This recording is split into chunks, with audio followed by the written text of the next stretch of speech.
All right, welcome to K-Talk. I am Dan O'Gorman, Associate Professor at Barry University School of Law.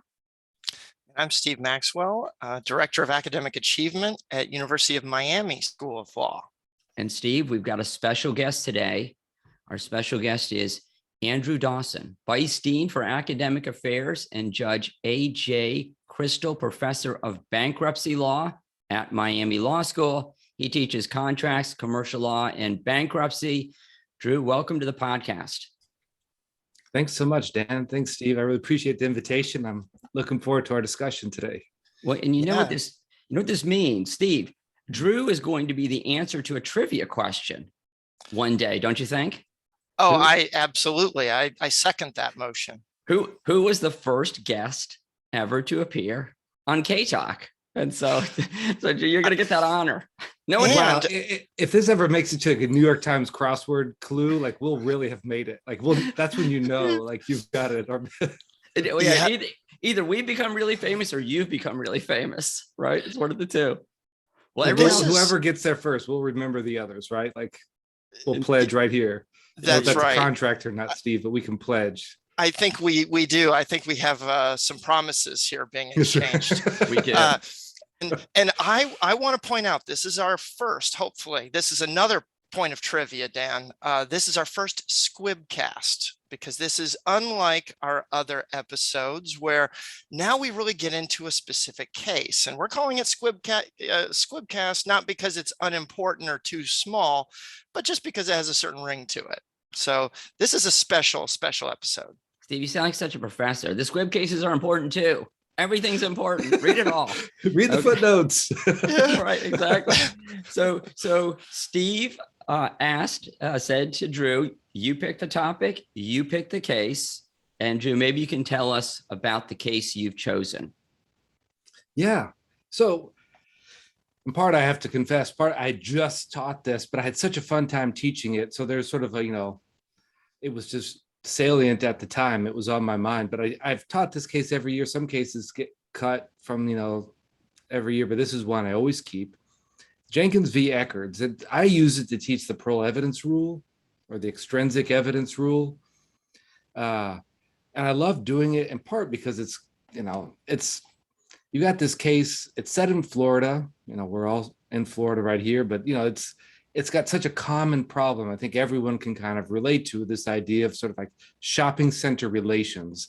And I always think of like contracts, and I try to, it really are about long-term contracts are really about how do you manage relationships and the risks that arise in relationships, some of which might be foreseeable, others not.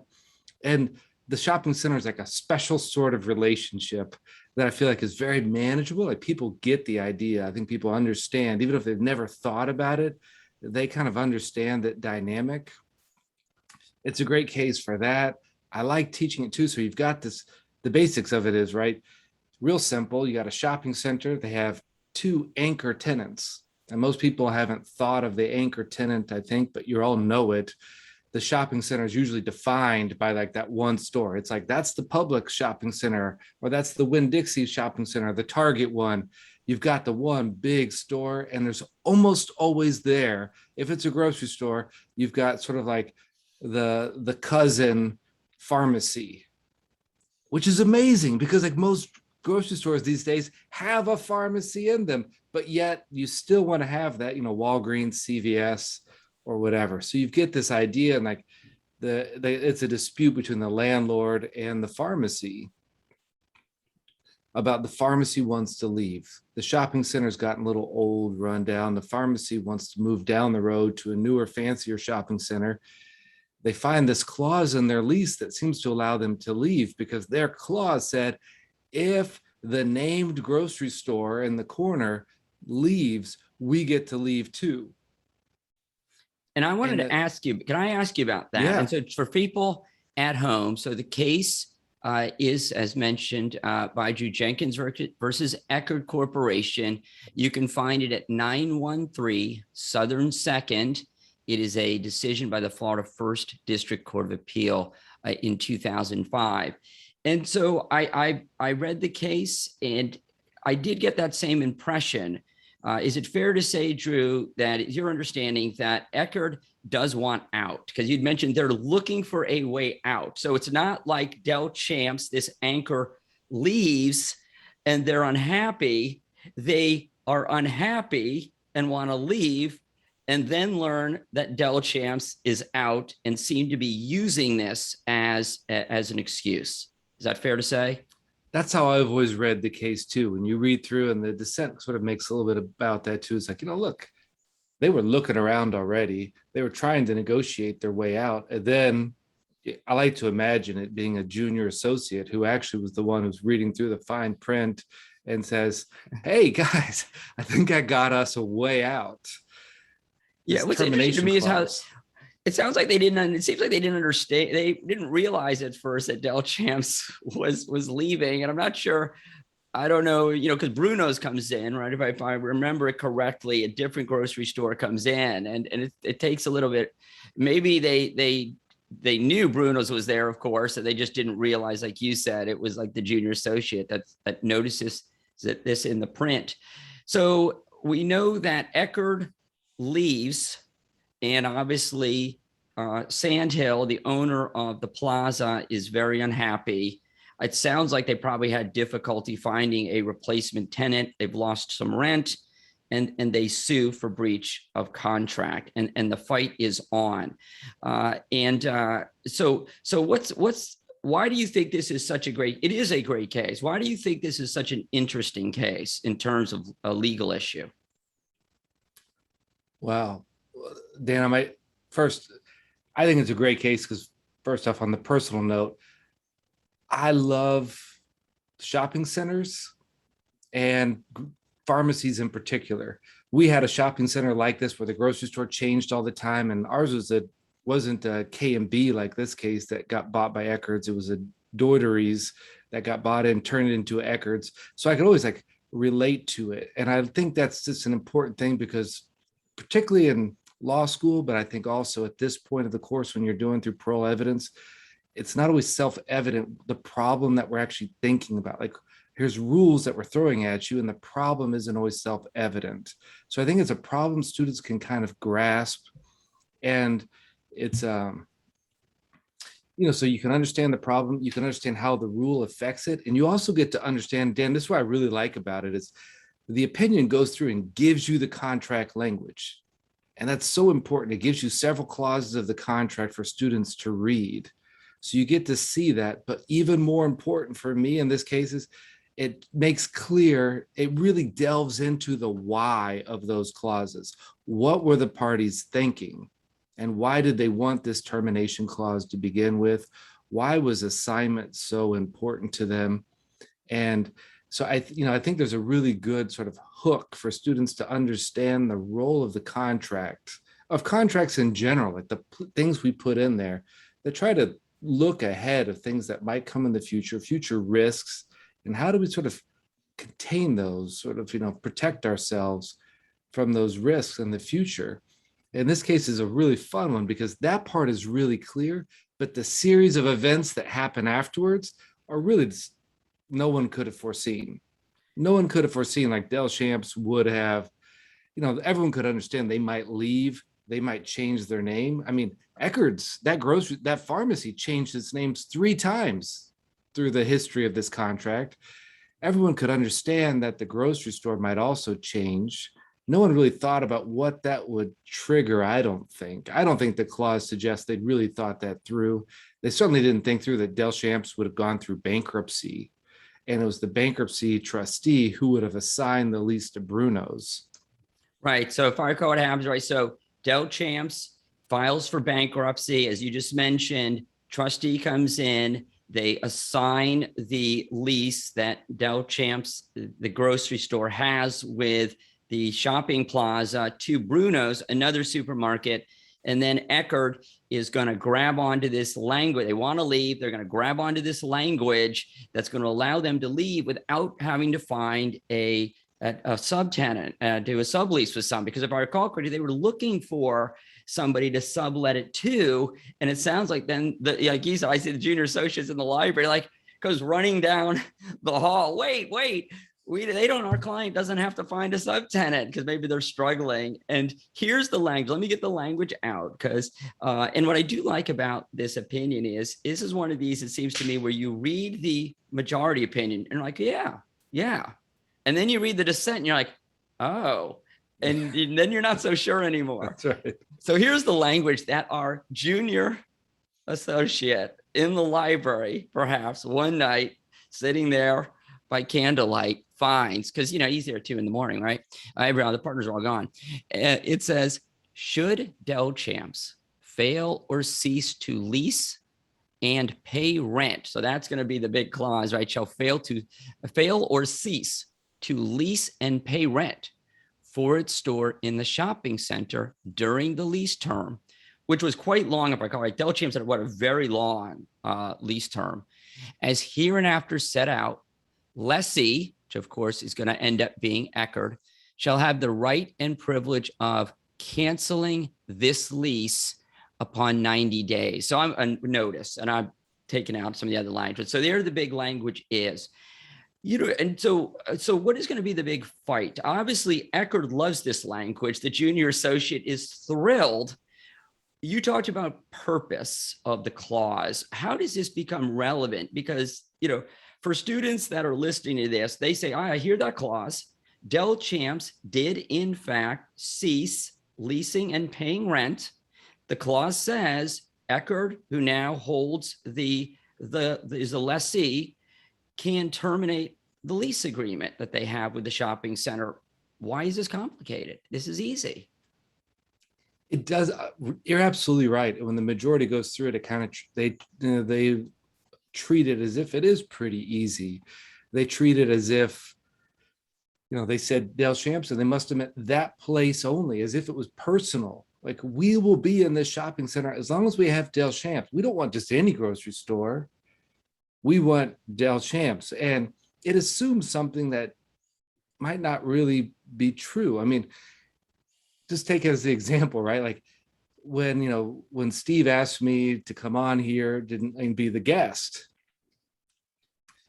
one reason I said yes, because Steve asked me and they said, I'll be there and this will be good. And I had a relationship with Steve already. If Steve didn't show up and someone else came in place, I'd feel a little bit betrayed by that, or I might actually walk away. I mean, the reason that I wanted to come on this was I knew it'd be a great show because Steve is on it, and Steve told me that Dan is great, and so I was like, okay. But it was all about that personal relationship there, and so Steve's not fungible. You couldn't just take any host and put him in there. Steve is special. Is Dell Champs the same way? If you're a pharmacy and you're going to be in a shopping center, what you really want is that there to be a store that's going to draw lots of customers in, because people come to Eckerd's or whatever pharmacy you go to. For me, I'm a CVS guy. I'm on team CVS. I go to CVS mostly just to get my prescriptions filled and things like that. But I'll end up going there for all sorts of other things if I'm going to the grocery store in that same shopping center. Everybody in the shopping center is riding the coattails of the Publix or the Winn-Dixie. That little frozen yogurt place next door and the Taylor, dry cleaner, all those places around. No one really cares about that dry cleaner. They care that it's a dry cleaner that's next to my grocery store. And that's what this whole thing is about. It's about the function. A grocery store serves a function. And maybe the court here seems to suggest, well, no. It wasn't just that you had a grocery store that serves the function of drawing lots of customers in. It was Dell Champs in particular. Eckerd's was best friend. Dell Champs was the Steve Maxwell of that shopping center. And I guess this I think puts it front and center, the harshness of the parole evidence rule. And I think that's something that really pulls at heartstrings with how harsh it actually is. Because Drew, I think you're 100% correct. I am amazing. But further, uh, There's a Dell champ. We're all just gonna let that go, I'm- right, Dan? We're just gonna From this I'm point forward, Steve, you are the Dell champs of the show. yeah, we are the Dell champions. I never even heard of Dell champs. Is Me Dell champs either. still around? No, I was thought sort they of went hoping you guys bankrupt. had, but No, I hadn't heard of it either. I actually almost Googled it, but I failed to. But yeah. I think this is like the big tombstone, the gravestone of the case in the majority opinion is be careful what you write in the contract. These words matter. And that's something that's difficult for new students to grasp as well. But, just 3 words could have, am I wrong? And just saying 3 words could have completely fixed this, heirs and assigns and what's the other one? Successors assigns and heirs. Right. Right. You could probably get in 3 words. We could narrow it down if we had to 3 words. So obviously it seems to me then, if the parole evidence rule seems harsh, because the theory is what you write is what you write, and you are stuck with what you wrote. But of course, we know that there is an exception to this, and an exception is if a provision is considered ambiguous, right? So what's the difference? If a party can convince the court that a provision is ambiguous, because I assume here that the shopping center, Sandhill, Jenkins, is very much wanting to get out from under what appears to be the plain language here. The plain language doesn't look good because you read it, majority opinion, you're like, yeah, why is there even a dissent? I assume there is evidence outside the writing that Jenkins, that Sandhill would like to present to the court, to the jury, to say, listen, this clause is not exactly what it looks like at first glance. It has a different purpose, and the purpose is not in play here. And so they shouldn't be able to exercise this clause. So is that fair to say that the fight here is Jenkins being able to convince the court, a majority of the court here, that this clause is fuzzy, is ambiguous, and is not clear? That's really got to be their hook. I mean, so yeah, generally, right, to get the information in that they want to do, like they have some background. And remember, Jenkins is sort of the person behind the actual company, the shopping center manager, Sandhill. And it's like, I think he's 2nd or 3rd generation. This had been a family business. So he wants to say, like, my grandpappy, when they negotiated this, actually, they had some conversation about what they meant and why it just says Del Champs and not Del Champs or its successors and assigns. I can bring in that history. And the only ways to bring that in under the parole evidence rule is to say the contract wasn't completely integrated. That is, it was an expression, a written expression of their agreement, but not of the entirety of their agreement, or to show there's an ambiguity. Now, the complete part seems mostly foreclosed because they actually have another clause in the contract that says this is the complete and total expression of our agreement. That's a super uphill battle for Jenkins to argue, actually, it wasn't complete. It's like, well, you said it was. So really, he's got to hang his hat on this ambiguity. Like, ambiguity is going to be the gateway to get this in. Yeah, and so for particular students out there that are listening to this, so our parole evidence rule, if you haven't studied it yet, you will in contracts. Everyone's going to learn about it. It's this rule that in general, if courts do not like to introduce what we call extrinsic evidence outside the writing to alter or to add to the writing. In general, courts like to stick with the writing, but there are, of course, exceptions to that. And one is when the clause is ambiguous. And Steve, is it fair to say that students, when it comes time to studying for the bar, do you find that they have struggled with the parole evidence rule and are still struggling to understand it? Absolutely. They mix and match. It's that's age-old problem, is that there's so much material. Nailing down one clear rule is really challenging because, typically students know everything to a moderate degree, which really hangs them, especially in multiple choice, because then, if you don't realize that the parole evidence rule operates on pre-contractual and contemporaneous evidence, you might confuse it for like modification, because that's going to happen after contract formation. And so they mix and match and they get all turned around. And I think it's really important, like just every single word of that parole evidence rule is really, really important. If you don't have a writing, there's no parole evidence rule, because the parole evidence rule only operates to exclude extrinsic evidence from contradicting the terms of a final integrated writing, not agreement.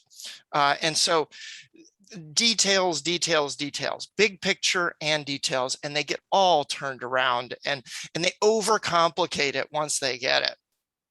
This is really important to outline so that you understand. And under parole evidence rule, you've got to talk about ambiguities and the definitions there, and practice, because this is very, very confusing for new law students, extremely. And it does seem kind of random that we have evidence in contracts, but this is really a rule of evidence, really. But because it only arises in contracts, we throw it in contracts class. And so that's, I think, a little off-putting or confusing for new law students too. And we contracts professors like to say, nah, evidence doesn't get it. We get it. It's substance. It's contract. So we're very territorial, I guess, about our doctorates. I'm sure the evidence professors are thrilled not to have to teach the parole evidence rule, to stick it with us in contracts. So I got to tell you here, I don't know which side you're on. And look, a lot of times professors don't take sides on things, right? There's no right answer. It's not about, is a majority right? Is a dissent right? It's about understanding it. But there's something about this case that makes me feel the parole evidence rule is not always a bad thing.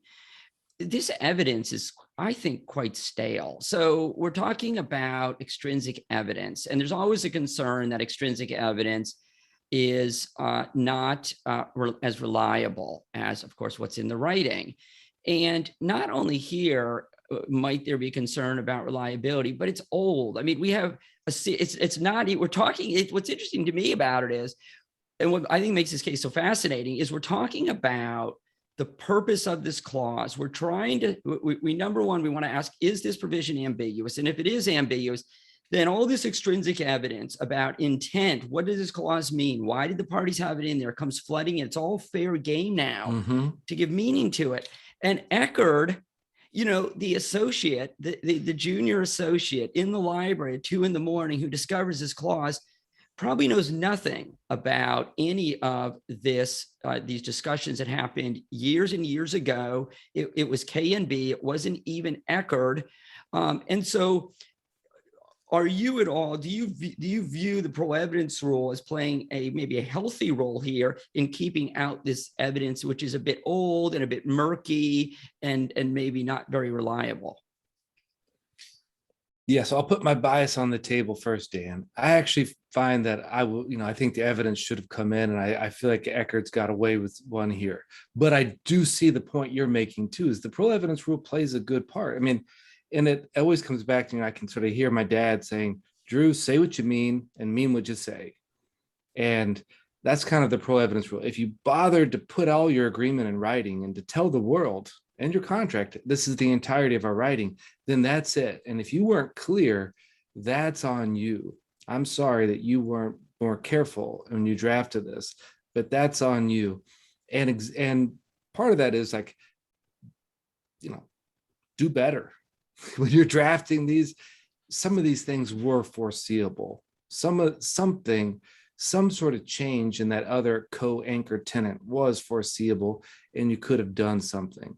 So one is sort of like there's a little bit of me that feels, and I think this motivates the majority a little bit too. It's like, do better. The majority goes through and says, look, this isn't one of those situations where you have unequal bargaining power, where we've got, big corporation and like an individual, like when, we lease our apartments, that kind of thing. No, this is like, we have, corporate power, kind of like, you both had lawyers. You could have done better. Well, now, I kind of thought that was a really flimsy explanation under the rule. By me or by the court? Let's just clarify by the court. this. No, Okay, Drew, you would never give a flimsy. He's your boss, isn't he, Steve? You got to talk. Just check it. I thought we should just clarify that. So But what I'm saying, go but- ahead, Why Steve. is What it- was flimsy, Steve? yeah, well, so I think, like, what does bargaining power have to do with whether there's an ambiguity in the contract? I kind of felt like that discussion didn't seem relevant to me. I mean, it's relevant to the just the how this case tugs on the heartstrings, like I said earlier, but I just didn't see how that discussion was relevant. Maybe is there something that I'm missing? Yeah, and here's why. And I do want to, I'm going to answer that, Steve, but I also want to hold on to Dan's point before too about the staleness of the evidence, because I agree on that. I think I want to come back to that. But and the ambiguity part, Steve, so much of this, the ambiguity is the silence, right? Like it just says Del Champs and it doesn't say and its successors or assigns.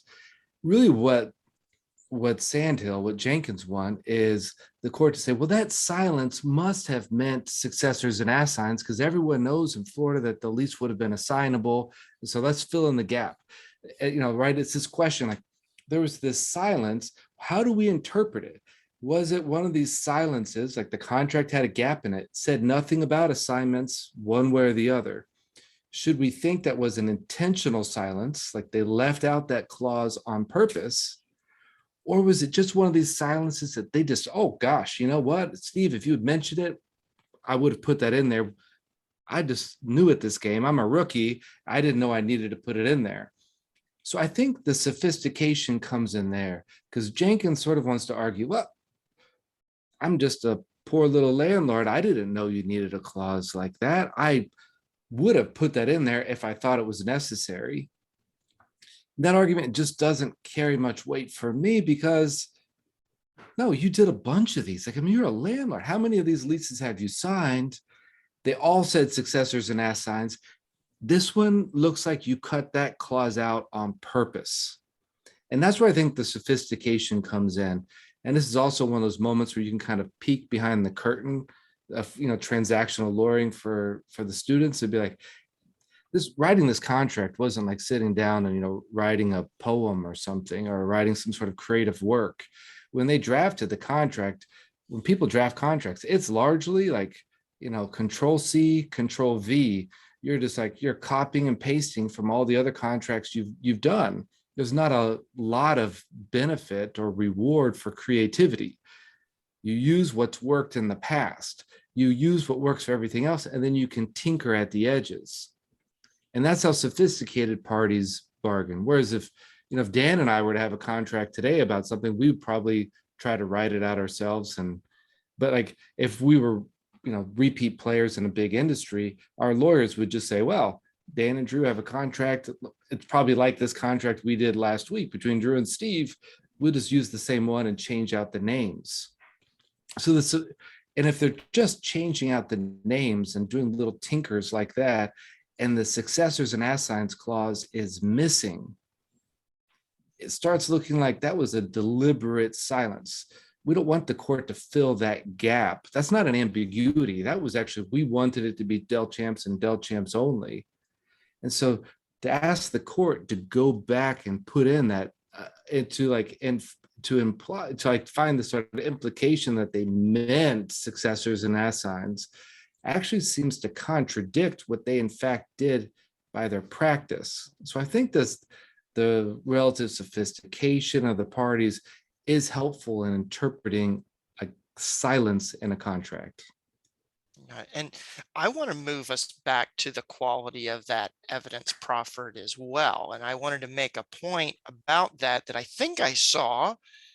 There was some proffered evidence of how frequently those words are added to insert successors and assigns. Would this have gone, do you think, the other way? If it wasn't a theoretical, is this frequently done in the industry? If that had been discussed by them, by these parties, and then not put in, would that have been more likely to come in?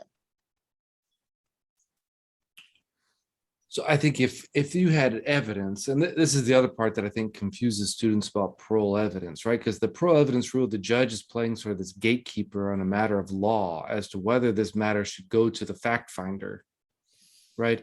And so they have to hear and consider the parole evidence to decide whether it actually makes it to the finder of fact, which would normally be the jury. This one seems particularly, strains the imagination a little bit because it was a bench trial. So it's sort of like the judge is like, am I going to consider this in making my judgment? Let me hear it to decide whether I'm going to bring it into my judgment.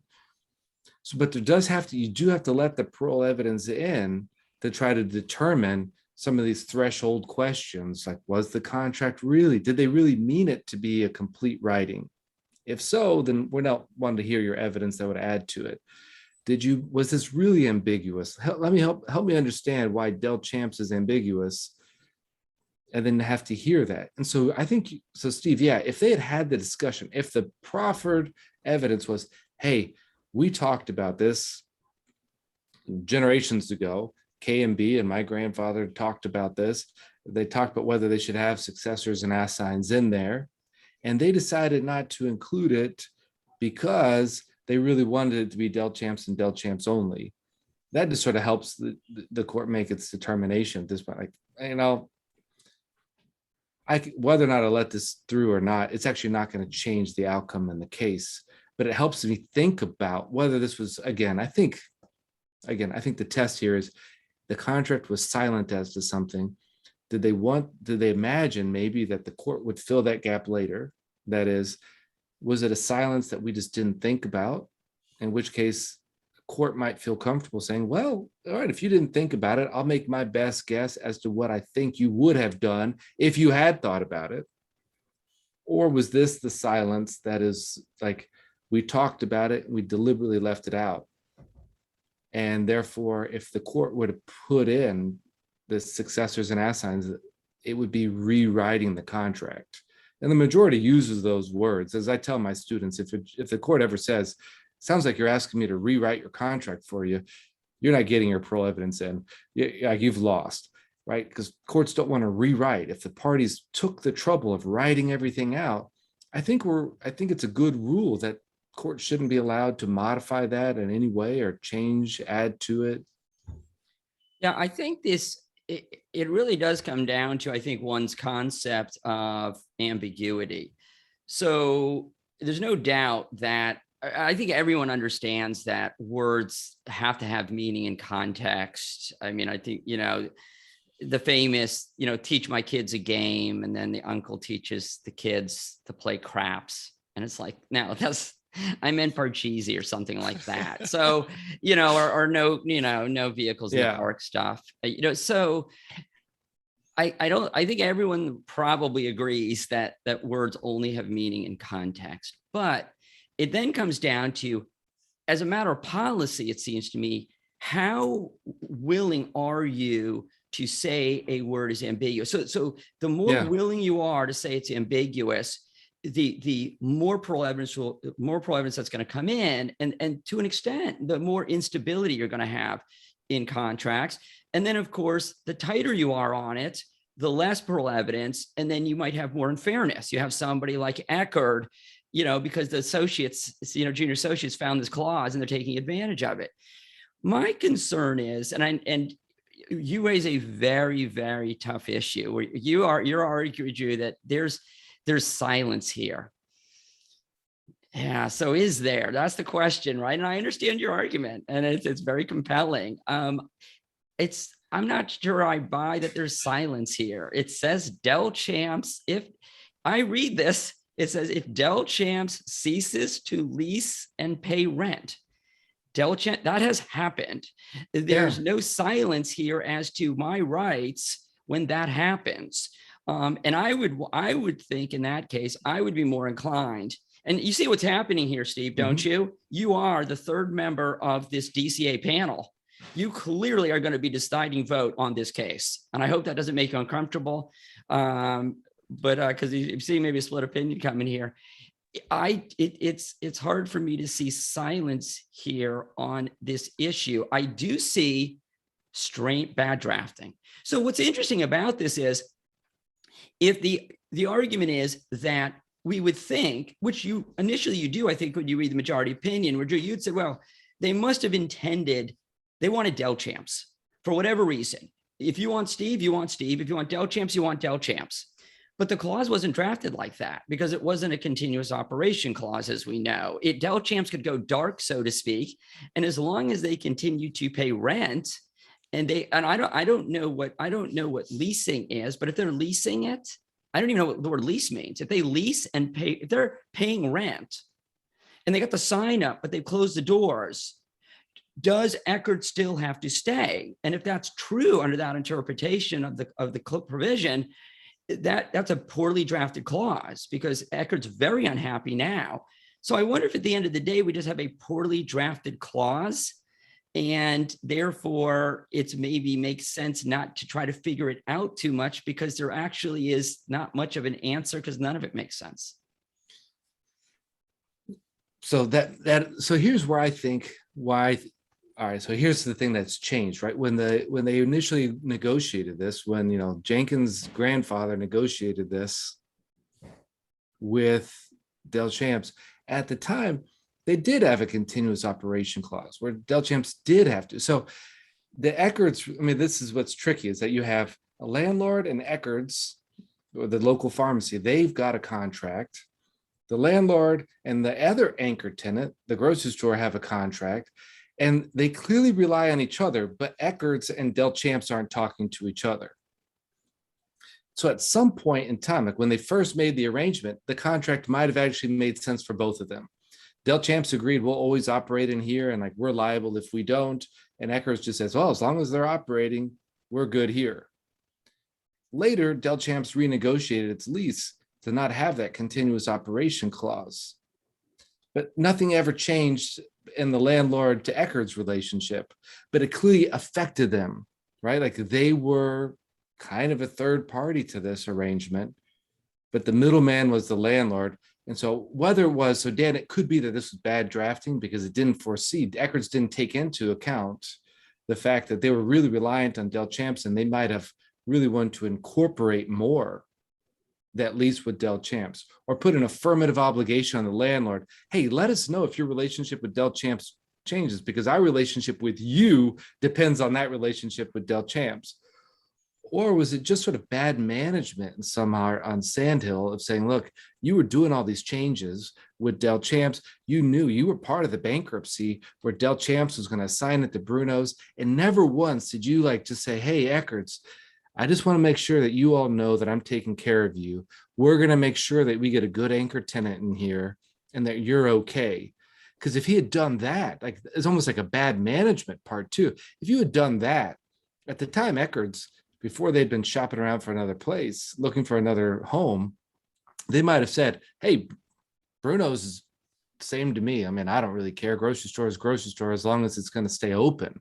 What I don't want is what you said, Dan, is that store, them keep paying rent and no one is like, but go dark, close the doors and turn off the lights. That's our worst case scenario. So yeah, do what you got to do. They could have modified the contract afterwards and kept everybody happy. So I guess there's two pieces of this that do make me more sympathetic to your argument, Dan. And I know I'm saying this while Steve is still on the fence and I should be careful, but there's an argument for bad drafting. Like you didn't see things. There were some risks that you didn't take care of when you drafted your contract. And, Sandhill is the one who's going to pay the price here for this. And Sandhill arguably should, because this feels like a mismanagement of a complex relationship, which is a shopping center where everyone they're sort of a team. They rely on each other. But the landlord is the coach who has the connection with each of them. And he didn't do a good job coaching the team. So I guess the lesson is try to do a better job drafting and foreseeing problems. If you don't do that, and oftentimes you get the contract as a lawyer, you didn't necessarily draft it. I remember in the law firm was that, if there was a lawsuit for breach of contract, the first question was, did we draft it? You want to know.